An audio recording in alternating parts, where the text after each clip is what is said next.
Halo Bung Rocky, apa kabar? Pasti jawabannya enak. Kalau hari ini sangat enak. Oh, sangat enak ya. Udara segar ya, udah cerah gitu udara ya. Cuman di Jakarta memang situasinya mulai memburuk nih soal COVID ya. Iya, tetap kewaspadaan itu diperlukan agar ya supaya tetap ada persiapan untuk menghadapi hal-hal terburuk. Dan hal yang paling buruk hari ini adalah membayangkan kaderisasi partai politik yang macet. Ya, dan itu nggak bisa.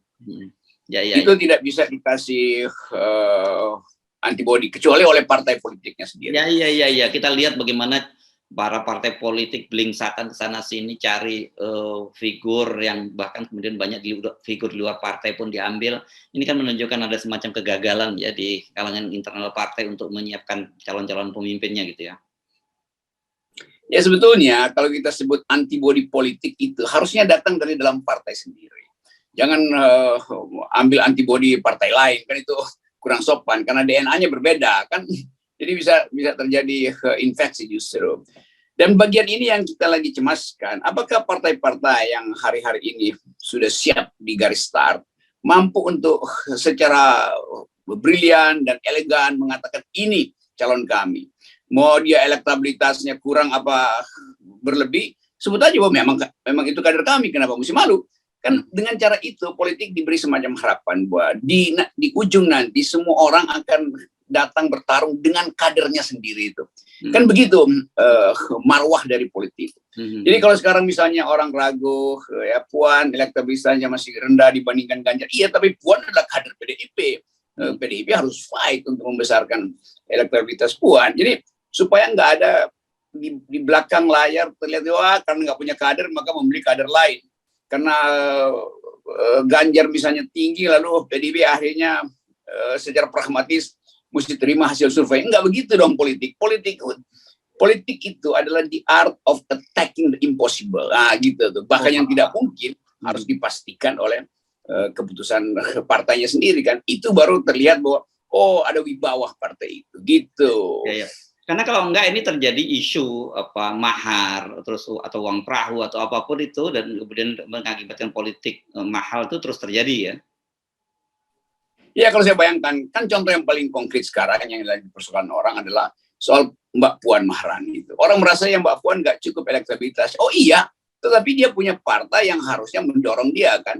Kalau enggak nanti dianggap wah PDIP ternyata nyalok juga, bukan nyalek tapi nyalok tuh. Jadi calok supaya seseorang yang elektabilitasnya tinggi itu kendati sudah mengkhianati partai diterima ulang kan itu memang itu keputusan yang boleh terjadi secara pragmatis tapi dari sudut etika ya bagaimana artinya PDIP mengizinkan pengkhianatan dong kan itu intinya kita FNN hanya mau lihat hal yang mendasar semacam itu bahwa ada transaksi ya itu soal yang pragmatis tapi demokrasi dan edukasi politik harus diberitahu dari awal bahwa integritas partai itu ditentukan oleh keputusan dia yang firm, keputusan dia nggak mencela-mencela itu. Jadi itu juga ini berlaku pada partai lain tentu. Ya, nah itu yang saya kira dari segi itu Gerindra lebih kuat karena Gerindra dari awal nggak kami mau Prabowo, yang lain boleh aja itu bertambah, tetapi jangan jadikan Prabowo sekedar kingmakers.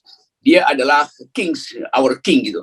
Jadi jelas tuh posisinya, tuh posisi etisnya jelas. PKB juga begitu. Apapun Muhaimin adalah kader kami itu mau diolok-olok oleh surveyor nggak ada soal tuh. Di ujungnya bisa aja tuh bertambah tetapi Muhaimin adalah kader kami jelas itu. Mana lagi yang jelas tuh AHY udah jelas itu udah ada kadernya tuh di Demokrat.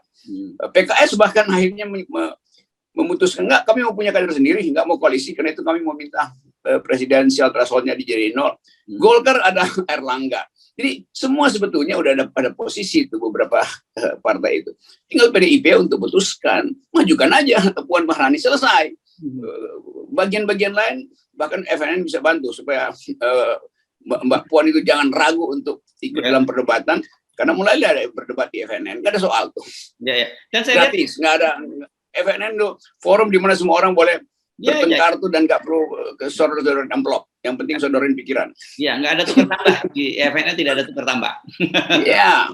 Ya. Nah, tapi saya lihat kelihatannya tekadnya Bu Mega seperti itu ya sejauh ini ya, Bung Rocky kita lihat bahwa kelihatannya ini istilahnya Puan ini no or never gitu ya bagi Bu Nah, itu betul tuh. Ya. Nanti orang terjemahin, oh berarti Bu Mega udah patetik, udah di ujung frustasi. Enggak, it's now or never, artinya memang PDIP punya prinsip begitu, nggak boleh berbohong, harus jujur tuh. Apapun yang terjadi, mau kecil, kan PDIP udah berkali-kali dapat penghinaan, jadi oposisi, menderita, zaman Orde Baru, jadi udah terlatih sebetulnya. Karena itu kita dorong dengan penuh keyakinan bahwa apa yang diputuskan PDIP itu harus datang dari nuraninya sendiri, bukan dibujuk-bujuk oleh lembaga survei. Gitu. Ya ini kan sebelum berlanjut saya kasih jempol dulu buat Ibu Mega dan Bu Puan. Ya.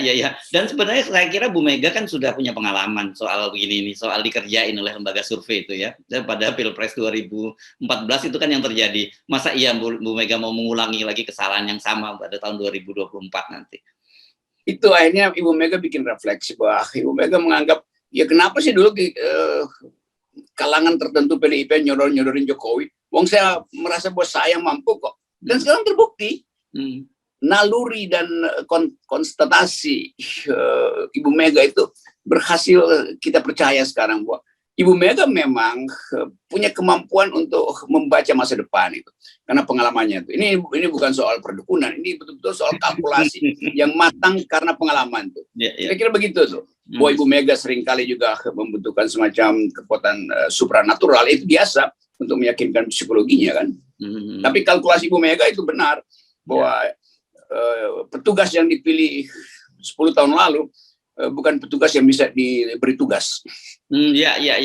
Dan faktanya memang kalau kita lihat kan sekarang ini jujur saja sebagai partai pengusung dan partai pendukung, ya peran PDIP itu nggak begitu dominan di dalam pemerintahan Pak Jokowi kan.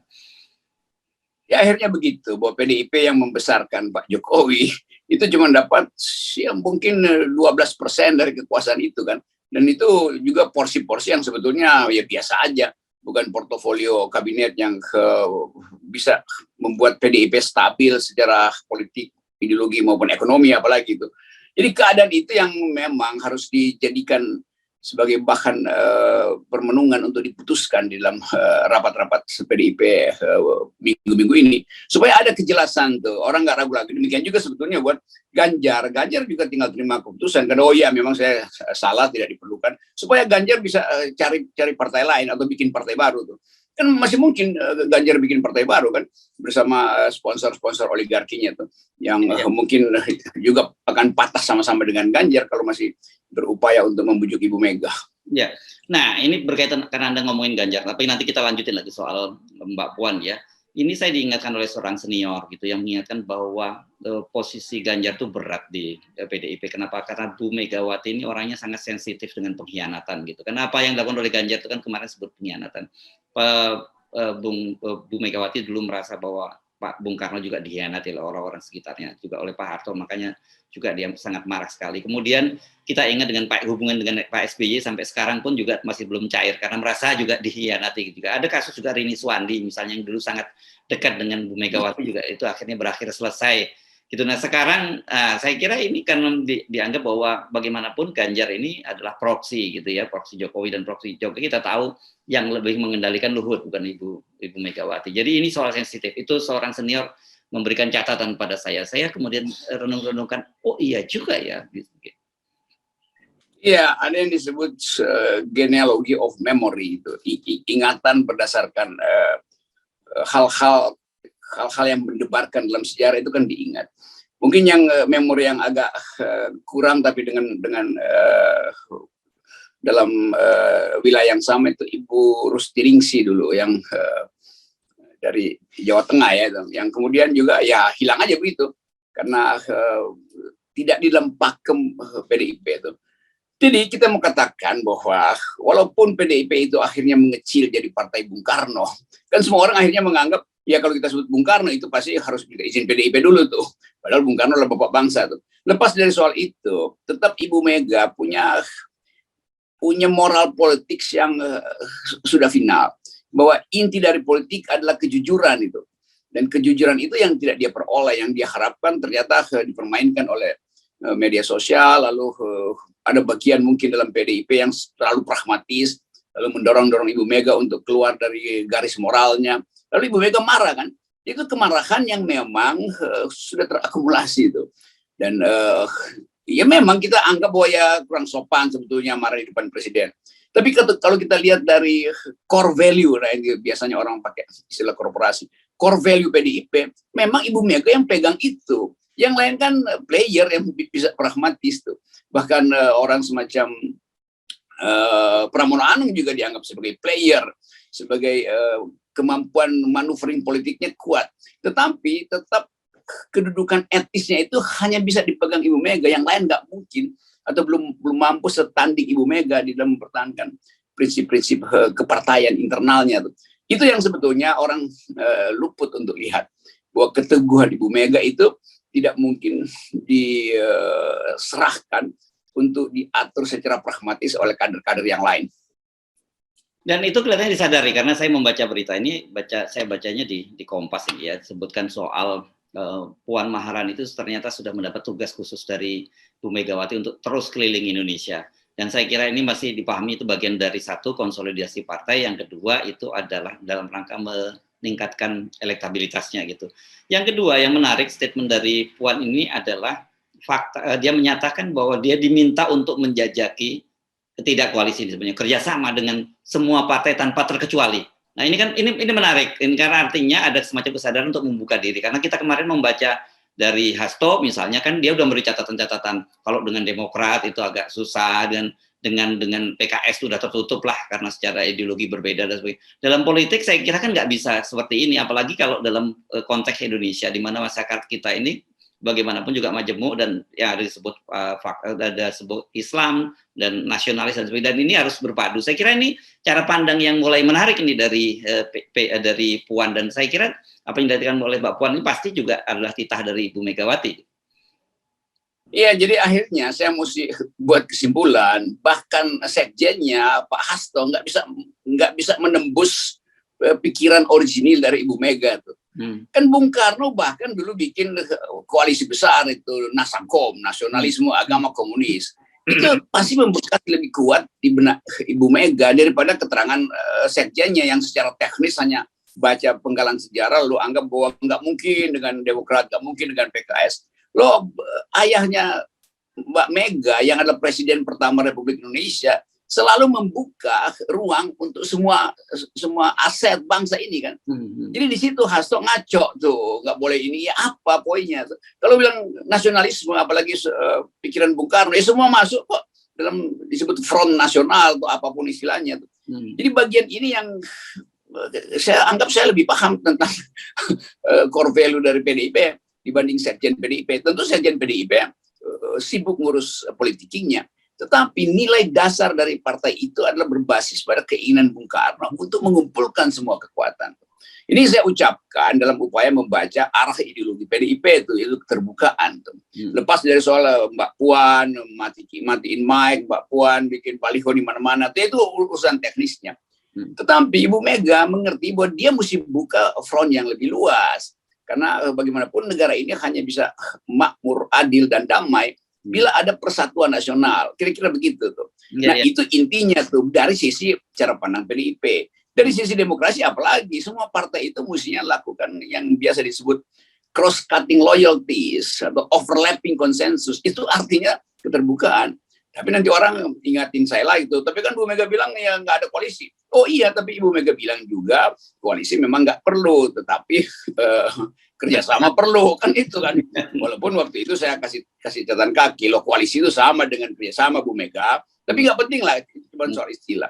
Yang sekarang adalah Ibu Mega mengerti bahwa Mbak Puan harus beredar di semua partai. Nah itu yang kita undang Mbak Puan datang ke FNN, saya mungkin akan wawancara, lalu kita bikin kesepakatan, semua partai masuk ke media massa untuk minta diwawancara. Jangan segera pasang-pasang baliho, TikTok, orang nggak ngerti apa konsepnya. Jadi PDIP dalam hal ini meneruskan pikiran Bung Karno bahwa harus ada front yang lebih besar. Nah, itu kira-kira. Soal nasionalisme itu menarik. Ini penting ya, saya ingatkan untuk mereview kembali sikap dari, kan selama ini kita sering mengkritik pemerintahan sekarang yang cenderung mengintroduksi Islamofobia, gitu ya, Bung Rocky. Itu berulang-ulang kita ciptakan. Saya mau memberikan satu catatan yang mungkin orang banyak lupa pada waktu heboh soal permintaan dari Amerika ekstradisi untuk Abu Bakar Bashir. Ini karena berkaitan dengan waktu itu kan war in terrorism juga yang dilakukan oleh Amerika. Sekarang Amerika segera berubah.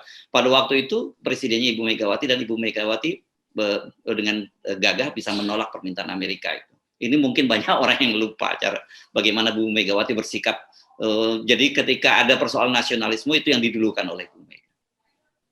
Ya bayangkan Ibu Mega mengerti bahwa ngapain Amerika ngatur-ngatur kita. Amerika tentu punya dalih ini hak asasi manusia universal. Ya memang hak asasi manusia universal kita ikutkan itu. Tapi kalau kita lihat dari sisi Ibu Mega, dia paham bahwa oke, harus ada keadilan dan jangan seorang warga negara itu dianiaya di luar negeri tanpa pembelaan negara. Kan itu prinsipnya kan. Sama seperti Ustadz Abu Bakar Sehat. Oh. Ya, saya sebut Ustadz Sehat, UAS. Oh, iya, iya. Ya, Ustadz Abdul Somad kan begitu kan. Mestinya negara kasih pembelaan tuh. Tapi karena ini soal Islamofobi, maka dikipas itu. Seolah memang itu Ustadz akal sehat, Ustadz Abdul Somad itu memang adalah musuh negara tuh. Karena itu nggak perlu dibela. Nggak bisa tuh. Apapun berhadapan dengan luar negeri, kepentingan kita terhadap warga negara itu harus equal. Itu intinya tuh. Jadi perlakuan Ibu Mega yang membela hak kewarganegaraan Abu Bakar Bashir harusnya setara dengan pembelaan Pak Jokowi terhadap Ustadz akal sehat, Ustadz Abdul Somad. Itu nggak terjadi. Jadi kita sebetulnya mau balik pada prinsip ada hukum internasional, hak asasi manusia harus dijamin, termasuk hak untuk tidak mencurigai sebelum ada ketetapan pengadilan. Kan itu intinya. Nah, dalam kaitan dengan Islamofobi, begitu banyak pemimpin Islam yang diadili, seolah-olah diadili, tapi tanpa hak membela diri kan, lalu dijebloskan dalam penjara. Jadi bagian-bagian yang bagus dari bangsa ini, yang pernah diajukan sebagai dalil untuk membela warga negara, dilupakan oleh pemerintahan hari ini justru. Itu intinya. Nah, Ibu Mega mengingatkan kembali pentingnya persatuan nasional. Bukan demi nasionalisme sempit, tapi demi memperlihatkan bahwa bangsa ini berdaulat, punya energi, punya marwah, punya martabat. Itu sekaligus kita mau ingatkan bahwa Presiden Jokowi kan membuat bangsa ini turun profilnya di tingkat internasional. Sementara Bung Karno membuat Indonesia aktif dalam politik luar negeri. Nah, peristiwa kemarin di Eropa yang kemudian dianggap oleh pers dunia bahwa Indonesia itu berbohong di dalam urusan Rusia-Ukraine, itu jadi catatan. Saya kira juga Ibu Mega kesel juga. Kenapa Presiden Jokowi nggak bisa jujur gitu? Atau nggak punya profil seperti bapak saya, kira-kira begitu dalam batin Bu Mega tuh. Itu sebetulnya tuh. Ya. Jadi kalau Pak Jokowi aja nggak mampu, apalagi Jokowi kecil yang diidentikan dengan Ganjar. Ya. Oke, saya kira gini, kita mesti bikin disclaimer ini ya, Bung Rocky. Kalau kita ngobrol seperti ini, bukan berarti kita sekarang tiba-tiba jadi tim suksesnya Mbak Puan atau Bu Megawati ya. Nggak ada, kita selalu ini dari sisi bahwa tadi akal sehat bangsa ini yang kita ingin bangun, saya kira. Ya, itu penting kita terangkan, karena seringkali orang merasa kok tiba-tiba Rocky Gerung pro Megawati PDIP. Ini bukan soal pro nggak pro, tetapi garis yang dipilih itu harus dijelaskan tuh. Dan garis Ibu Mega dari sisi PDIP Perjuangan ya memang benar. Ganjar itu nonsense sebetulnya tuh. Tentu kita ingin balancing juga, ya Ganjar juga berhak sebetulnya untuk mengintip elektabilitasnya. Saya juga tetap ingin Ganjar jangan berhenti jadi calon presiden, tetapi hormati keputusan PDIP. Jadi Ganjar silahkan ke tempat yang lain. Mungkin Surya Paloh juga memerlukan Ganjar, silahkan aja. Jadi kita mesti lihat itu dari kondisi internal PDIP yang ingin menegakkan disiplin partai. Kan begitu aja kan. Jadi Pak Ganjar punya potensi juga untuk datang ke FNN, berdialog dengan kita, supaya aktivitasnya makin tinggi. Supaya nanti dia justru bersaing dengan Puan di forum yang lain, bukan di dalam forum PDIP. Kan begitu kan. Tapi kita anggap bahwa ya udah, karena Ganjar hanya menggantungkan diri pada Jokowi, pasti elektabilitasnya turun ketika Pak Jokowi dianggap juga sebagai orang yang tidak mengerti aturan partai. Kan itu dua kader kan PDIP dan Ganjar itu kader Pak Jokowi dan Pak Ganjar kader PDIP. Dua-duanya udah dijewer secara ideologis oleh Ibu Mega. Dijewer secara ideologis loh. Kalau dijewer secara teknis ya bisa aja, tapi secara ideologis dianggap bahwa dua kader ini tidak ngerti aturan partai. Kan itu intinya tuh. Jadi sekali lagi sekali lagi kita mau fair aja untuk menerangkan pada publik bahwa hak PDIP melalui Ibu Mega untuk mempertahankan integritas partainya. Yes, oke, jadi no or never ya buat Bu Mega. Saya kira sangat logik itu ya. Oke, sampai ketemu lagi Bung Rocky ya, tetap 0%. Kita mau di 0%. Ya.